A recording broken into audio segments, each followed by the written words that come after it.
Hey, how's it going? Good. This is like the first time I've tried this before. Cool. The Well, this it the works. split screen. Yeah, it's pretty solid. How are you doing today? I'm doing great. How are you? Pretty solid, pretty solid. It's summer classes, so just trying to keep up with everything pretty much. There, that's exactly what I was just doing.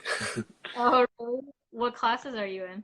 I'm just taking a physics course. Do you want to introduce yourself and then like tell us your pronouns and identities that are important to you, as well as like what you're passionate about, where you're from? Sure. So I'm Schuyler Bailar. I'm a Korean American swimmer. I swim in college. I'm going to be a senior in the fall. I'm also transgender. My pronouns are he, him, his. Um, I'm 22 years old. I grew up in DC. And I now live in Cambridge for school. And next year I'll most likely be moving to Seattle for my job. Cool. What's what prospective job do you have lined up? Yeah, so I did an internship with them last summer, and it's teaching emotional intelligence skills at a private finance company. So it's essentially like effective communication stuff. It's pretty cool. I had a lot of fun doing it, so I'm really excited about it. Awesome, awesome. So what is your major? My major is psychology. Technically, it's cognitive neuroscience and evolutionary psychology, but it's just psychology. How about the first question is tell us a little bit about your gender journey and what pushed you to pursue swimming in college. Sure. Okay.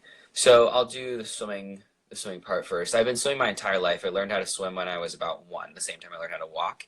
And I joined a team when I was four, and I've been competing since I was six. So swimming has been sort of like the biggest part of my life for as long as I can remember. And I've always felt so comfortable in the water, and it's been my passion, my release, my peace, my social life, you know. So it wasn't really a question of like, will I swim in college? It's like, where? Yeah. Where will I swim in college? Just because I just never thought it was so just much of a given, you know, like why would I not swim in college because I love it so much. Mhm. Additionally, it's like a way to get into college too, sort of like helps you with admission and stuff. Yeah, so that's sort of my swimming side of things. In terms of my gender journey, I kind of grew up. My parents are very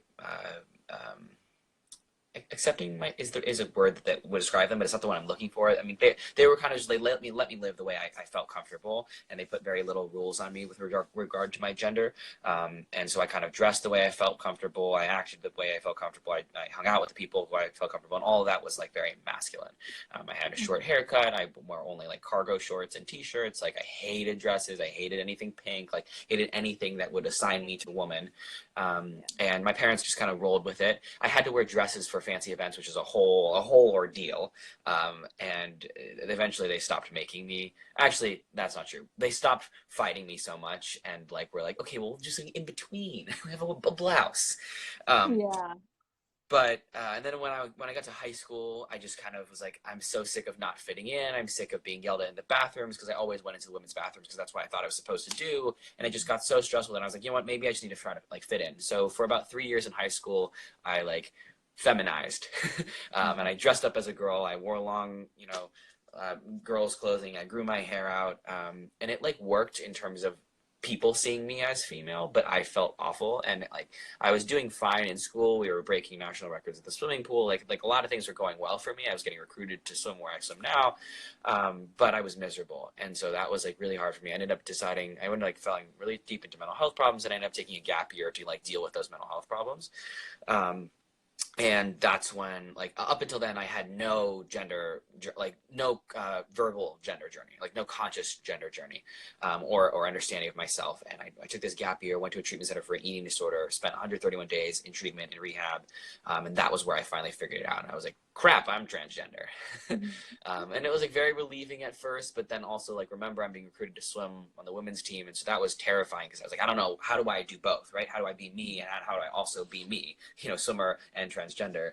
And so I ended up deciding just to like tell my coach and be like, hey, this is what's happening. I don't know what to do. And she was really supportive. She was like, hey, we love you. Like, if you want to swim, like, let's do it. Ended up sort of I decided I wanted to transition, but I was going to still be on the women's team. I wasn't going to take testosterone. I was going to like have top surgery. It was kind of this like in between. And my coach was like, I don't know about that. Like not in like a judgmental way, but like a, how is that going to be healthy for you way.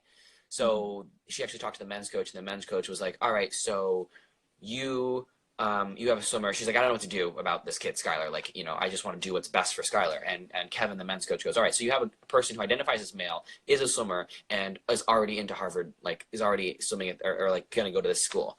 I coach a men's swim team at Harvard. Like, why doesn't he swim for me?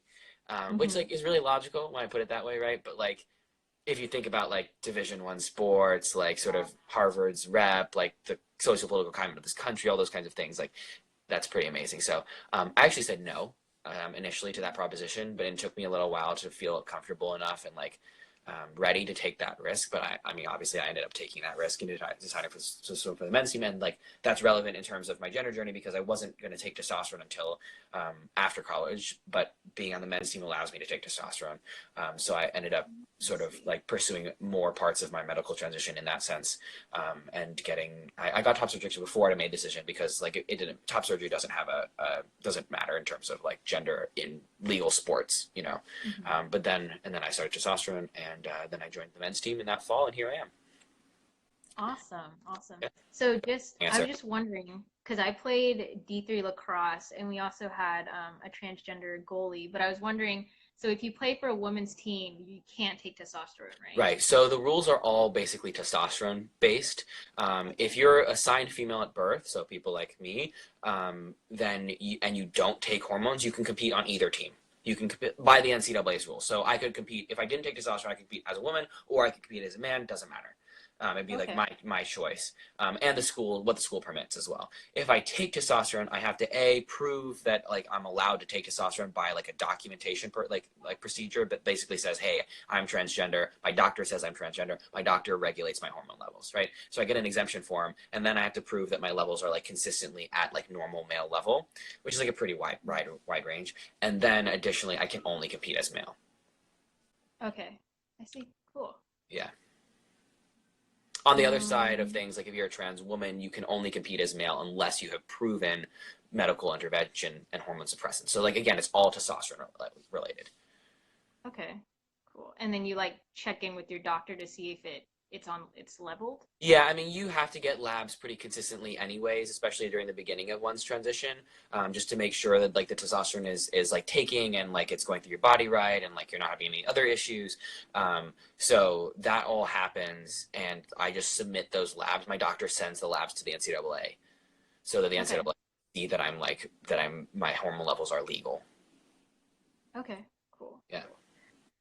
Okay, next college question. How do you keep organized in college, play competitive sport, and keep up your GPA? Any tips? uh, So the first thing is I don't stress a whole lot about my GPA, which is a little bit counterintuitive and also I think not as common, especially at my school where people are so cutthroat about academics. But I find that like I'm just gonna do my best in every sort of like small task and like it will come together or it won't, but I'm gonna do my best and like that's all I can do, right? Like stressing about the end result and like the grade that's gonna be spit out isn't really gonna help me do better in like the small tasks that are gonna add up to like whatever the result is, if that makes sense. So that's my first thing is like I don't think stressing about the results is a good way to go about anything. You should like if you're gonna stress about something, stress about the procedure. So that means like make sure that you're getting your homework done, make sure you're taking good notes in class, like make sure you're doing it's like all the little things because stressing about the result is like you can't control that, you can control the little things. And it's the same way with swim practice, you know, like I can't control the time that comes out, like I cannot control the clock, but I can control every stroke that I take, you know. And like if I control every stroke that I take, I do my best in every single stroke, then like it's likely that I'll go best time. But if I sit there thinking the entire time like gotta go best time, gotta go best, I'm not gonna do it. So that's the first thing. The second thing in terms of being like balanced, or sorry, you said organized and stuff. I have a lot of very specific routines that I do for classes and just making sure that you know, if I'm having an essay, like I have a very specific essay routine that I do to write the essay and I like know it down pat. I know how much time it's going to take me and I just block out the time for that. I'm also the kind of person that like, I think that I'm I wouldn't say that I'm like the smartest or something at this school, like far, far from that, but I'm very efficient in my work. And the reason for that is a couple things. First, like I know the work that needs to get done. And I'm like very pointed about being like, all right, these are things that I need to do. I'm gonna sit down and do them. But then I also like, I think it's so easy to get distracted. And so I always put my phone on do not disturb. And I always put my phone away and I don't check it until I've like finished going over a lecture, or I've finished going over an entire assignment, or I finished writing an entire page, or whatever it is. Like I make little sort of goals for myself, and then I say that I can't check my phone until I finish doing that. And I think that's really helpful to me because I know it's so easy to get sucked into like doing a million one things at the same time, and that just like doesn't help anybody do anything fast or well. So I think that's my other biggest thing, because I just see so many people like sitting in the library, like on Facebook, like texting and calling and music, and they're just like, I don't understand how people get things done. Yeah, that's totally real. Cool. Okay, how did you get involved in campus? Assuming other than swimming. Like, what do I do on campus other than swimming? Yeah. Um, okay, well, so I'm president of a new group that we started this past year, called Quads, which is Queer Undergraduate Athletes and Allies Do Sports. It's Quads. um, and it's basically like a queer student athlete group. So that will be one of my commitments in the fall. Me and my friend started this past year, and I was vice president, and now I'm going to be the president of it. So it's going to be a little bit more responsibility. So that will be a good chunk of organizing time and sort of just handling the meetings and stuff. I Sophomore year I was a freshman advisor, but I don't have time for that this year. I'm actually not particularly involved on campus. Actually, I do so much outside advocacy and like work and speaking and stuff, and travel for all of that, that I don't have a whole lot of extra time to give to campus, other than swimming and like classes, which is also in and of itself a pretty good chunk of a commitment. Yeah, I played D3 lacrosse my first year, and I did not realize how much time that would take me. I like could not do anything else. Really, yeah. I mean, I've been swimming my whole life, so it's not like a new time commitment. In fact, in high school, it was definitely like a higher time commitment, um, Mm. because like the pool was farther, and we had practice for the same amount of like we had more time. We have more pool time in high school than we do now, because now it's regulated. The NCAA like makes you stop at 20 hours. You can't go past that. So we had more pool time in high school. In addition, I had to drive 30 to 45 minutes to get to and from practice. So that adds like, an hour to 2 hours on either end. Oh, yeah. To practice time. So it's actually way less of a time commitment in college than it is in high school. But at the same time, like there's a million more things to do here. Yeah. Does that like get overwhelming? Like, do you ever feel like you're missing out on anything on campus? Oh my God, always. Yeah, FOMO is so real. I mean, Oh I think yeah. it's one of the things. So the other thing that like college in general teaches you or at least I hope it teaches you, and I hope I'm learning, is prioritizing, right? Like, I think like being, I think learning to prioritize is one of the most important things to do in adult life, because like the world is so much bigger than like the 5 classes that you take in high school or elementary school or whatever, you know? So I think like that's something that I've needed to do, is like, all right, these are the things that I want to do, and there's a million other things that like are cool, but like I have to pick one, and that's so stressful for me. I hate picking things, but but yeah, it's something that I've had to figure out how to do. So, okay, so you mentioned that you are politically active, and I had a couple questions from folks who are queer and mixed race, who are mixed with white and Asian. Sure. And I was just wondering, this question says, being mixed race, white and Asian, how do you navigate your white privilege within the movement for collective liberation? Okay, so there's like a couple things I want to address there. I don't really think I walk around. So white privilege is complicated for me, because like my dad is white, right? And like a lot of me has like I have whiteness in me and my life, but like I am not perceived as white very often. It has happened to me once. Somebody said to me, "You're pretty fly for a white guy," and I was like, "Excuse me, I'm Korean." But for the most part, in like 99% of my life, I do not walk the world as a white person. You know what I mean? Like people perceive me as not white. So, and white privilege, I think, and correct me if I'm wrong, but as far as I know and understand, white privilege is about like what people perceive you as and the privilege that you get when you like walk through the world as a white person, right? Hmm. That's not to say that I don't have privilege. I definitely have privilege in this world, especially like coming from a white half of family, but I don't think I walk the world with. Does that make sense? Um, Yeah. Okay, so just wanted to say that, but like beyond that, sort of navigating the conjunction of like having a white side of my family and having like a more marginalized side of my family, I think like I try to use that in a way to sort of bridge that gap and be as much of sort of I don't know of like a mix as I can, and I guess like one of the things I realize is like between marginalized communities and sort of like the white cis heteronormative straight community, cisgender, straight, all those kinds of things, like there's often like a gap, like a wall, because people like don't want to communicate and they kind of butt heads. And I think because I come from whiteness and because I do come from like a cisgender, straight, white dad, like I have a sort of a sight into like his experience, right? And that allows me to understand a little bit more and like bring those experiences together so that I don't like come to the conversations like with not understanding people and also not like sometimes I think that ignorance can actually halt conversation. Does that make sense? Yeah. So I think like I just try to use that intersectionality to really be as empathetic as possible and like through the empathy generate communication. Okay, cool. So like your main thing is like communicate the different identities that like you have to live Right. through the world.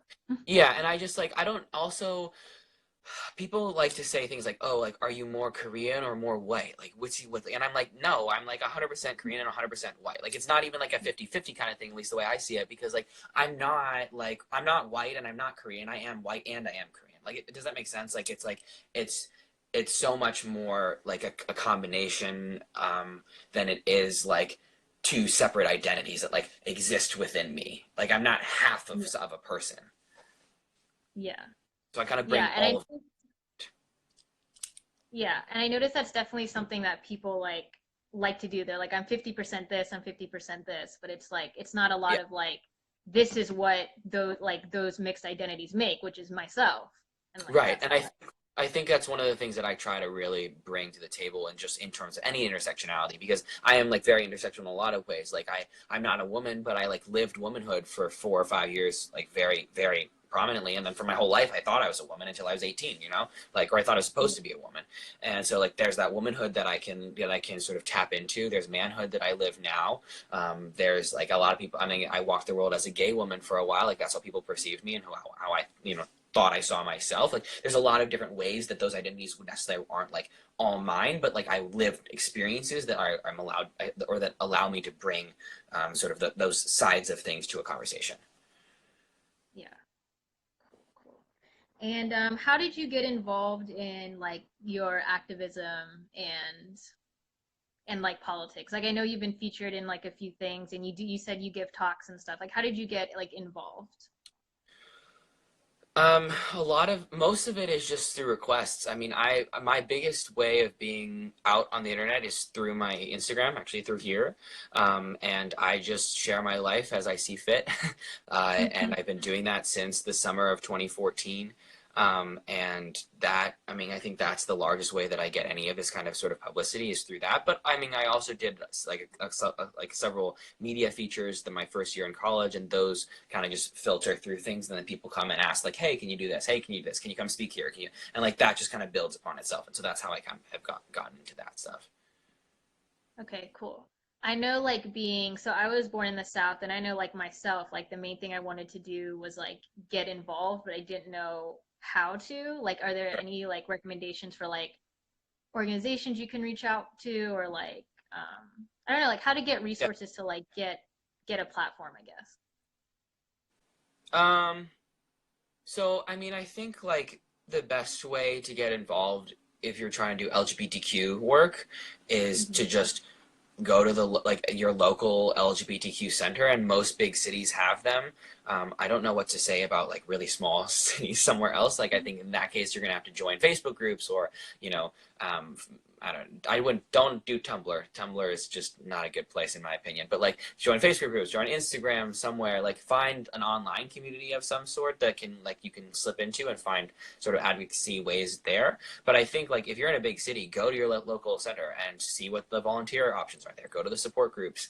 I don't know, ask them if they need help on things. Like LGBTQ centers are not dripping in money, so they would love help. So I think that's definitely a good way to get started. If you're in school, you can look into any sort of political activisty LGBTQ groups at the school. My school has like 6 of them. There's like so many different groups that do different things.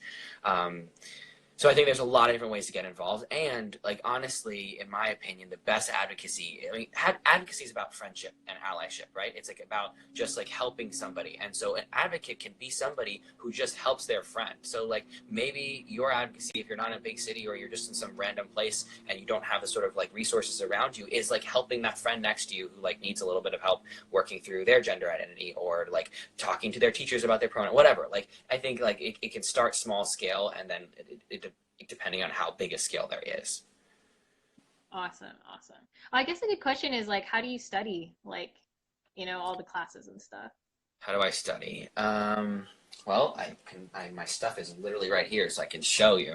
So, all right, so for physics, I do my problem set. We have online problem sets, so I just like write down. I don't know if you probably can't see it, but maybe I don't know how the connection is. But I write my work into like a notebook. I'm like a very minimal paper kind of person, so I have one notebook usually for the entire semester. Oh my. All my notes are done on my computer for the most part. So, for example, here are my lecture notes. Let's see. Let's look at a pretty one. Gotta find the good one. Yeah, so I write my notes on my computer and I write out the lecture notes like this. And then like, I don't know, this is force and acceleration. So that's how I do that. Usually I try to make sure that I do work throughout the semester so that I don't have to like cram before a test. It doesn't always work out that way, but I try. So with this class, lectures are Monday, Wednesday, so I go to lecture. Sometimes I do my homework during lecture because it's a little bit of a slow lecture and I get bored. Then we have section and we have labs, so I go to those, and then I try to do the homework on the days. So like we have homework due Monday, Wednesday, so I just go and I just do the homework the day of class so that I just crush all of the work into one day, and it's like fresh in my brain. So I get all the homework done for the following week on that day, and then I go home and I write out the lecture notes on my computer. So like we have like a packet of lecture notes, for each lecture that we have to like do worksheets in, and then I take those and I compile all of like the equations and things that are important to my computer so that I have like double it over, and I think that's like productive to help like commit it to memory, just to redo it. And then that's pretty much it. Then when I study for exams, usually like I have my own ways to study for most things, but I try to also like do whatever the teacher says to do and test that, just because like, why not make sure that I do whatever they recommend. I usually don't actually end up liking whatever the teacher recommends because I just like know how I study, but I always try it in case. Yeah, that's real. Okay, we got some questions. Okay. Yeah. How long did it take to start T or get surgery after you were out? Okay, so I came out in July of 2014, actually almost exactly 4 years ago, like I think July 26 or something. And I got top surgery March 10th, 2015. So I guess that's exactly, well, not exactly, but it's about 8 months, right? July, August, September, October, November, January, February, March. Yeah, 7 or 8 months. For me to get top surgery, and then I started testosterone 3 months later in June of 2015. But everybody's transitions are different. Like I came out and I was like, all right, this is what I want to do. I'm very sure of this. And at least the top surgery stuff. And I luckily had parents that like supported that. It took a good amount of time, a good amount of arguing for them to really understand me, but they have always been really supportive of like me as a human. And like luckily they were able to financially support me as well. So that sort of expedited that process. To not have to like work as much with insurance, although we did work with them retrospectively, but so yeah. Your gender come up more or less in college than in high school on a regular basis. I would say my gender comes up way more in college, but it's not because of college. It's because of my publicity about being trans. Like, I never talked about gender in high school, but that wasn't, like, again, it wasn't, I don't think it was functional in high school versus college. I think it's just about me being open about it. Mm-hmm. Solid. Okay. As a mixed trans kid, I had lack of community in high school. This was in the 90s, though. How is the community at the university? Um, well, there is another mixed trans kid in my college, so that's cool, and he's a fun time.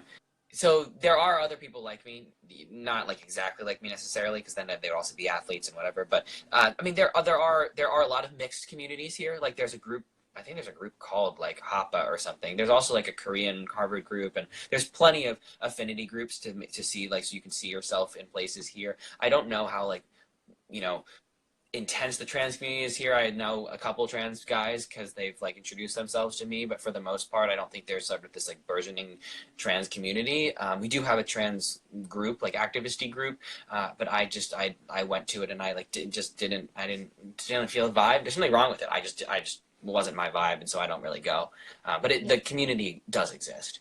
So just if anyone has any last minute questions, feel free to post while I ask this question. But knowing that college is an extreme privilege, and I just want to like say that. Um, so why did you decide to go to college, and is it worth it? And do you recommend college to other folks? Huh. Why did I decide to go to college? I don't really think I decided. I think it was just something that like was expected. I didn't. I never really thought like, oh, I might not go to college. Like it just kind of was like, I'm gonna go to college.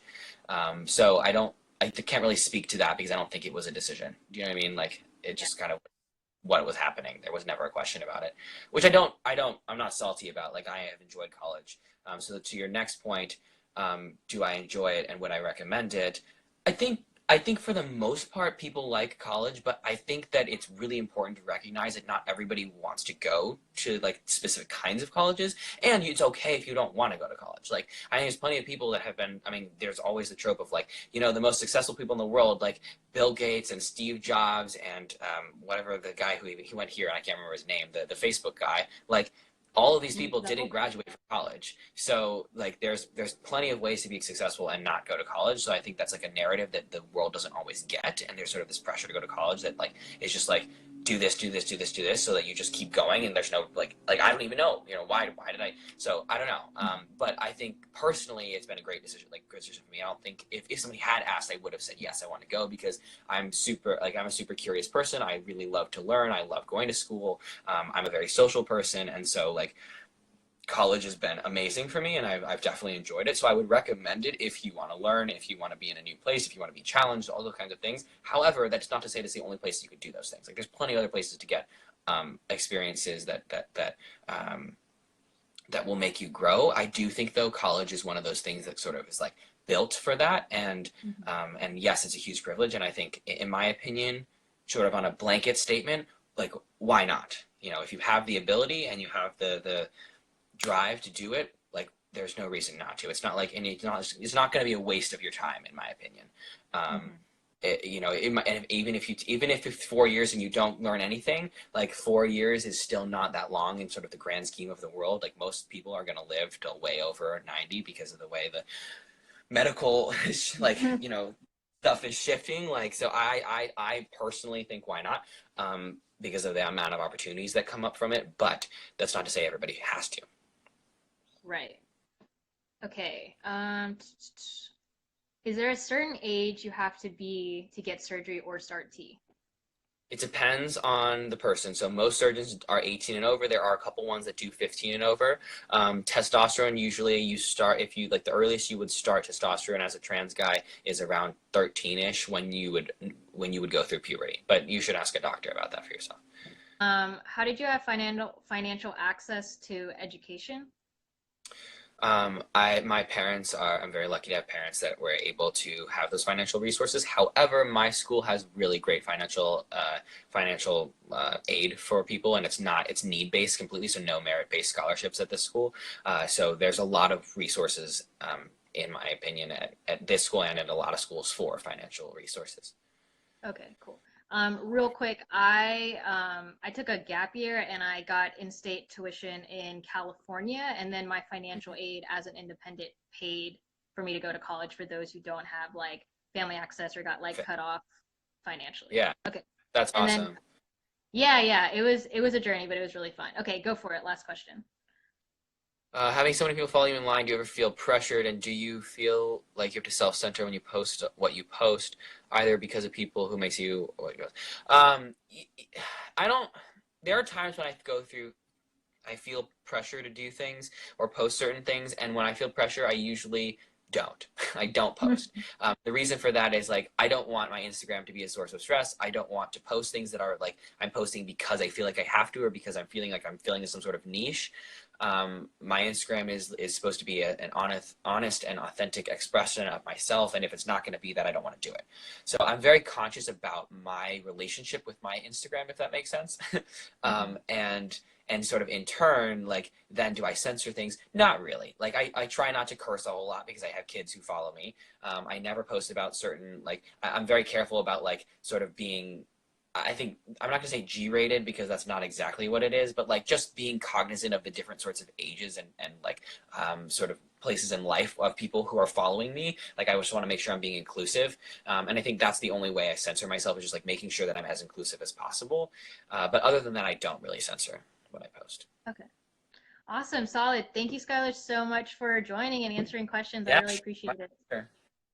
All All right, right. have a great chat. You too. Bye. Bye.